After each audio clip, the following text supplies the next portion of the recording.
kiss for you.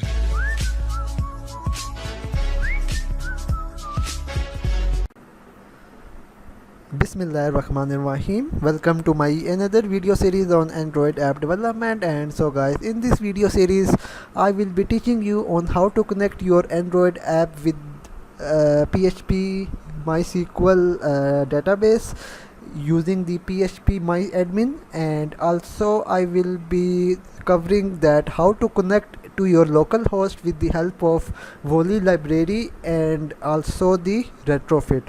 So basically I will cover all the CUD operations. Like we will first of all try to make a connection to our local host server, then we will try to create a table, and inside that table we will store the user information.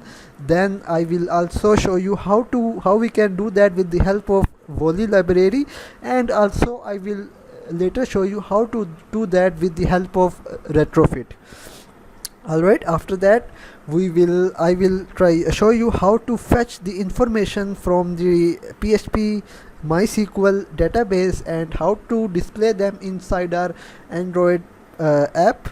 And also I will also teach you how to update and delete the values in the database that is stored in our web server.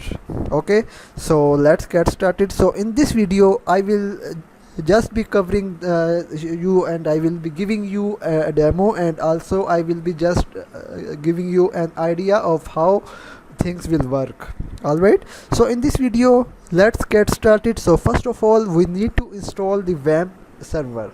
So in order to install the Wamp server, all you need to do is you need to go to Google and you need to type download Wamp server, and from there this website wampserver.com, you can download their server. And if you have 32-bit or 64-bit, so here you can see Wamp server 64-bit.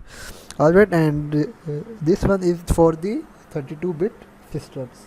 So you can download it and now you can install it. So after you install it, there you will see this red icon. Alright, it means that the services are stopped and your web server is not running.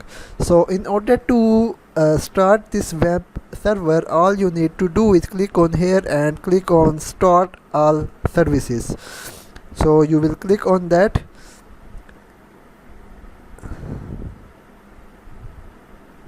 and you can see that it is now orange, and yes, it is now green. So green color of this means that your web server services are running perfectly.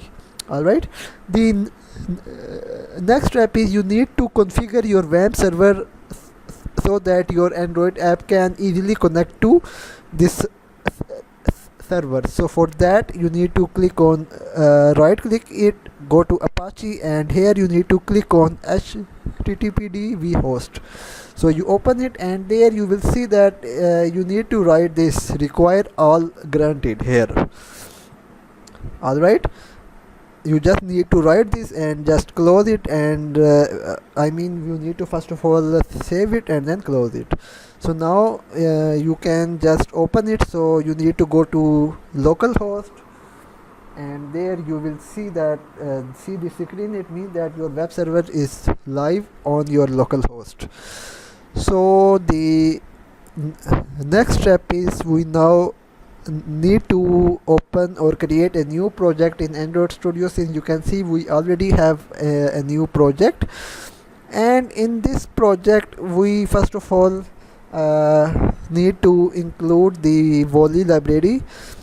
So I think we can do it in our next video, because my next video will be only on how to connect to your web server with the help of Volley library. Alright, so guys, if you like the video, please like, share and subscribe. Goodbye.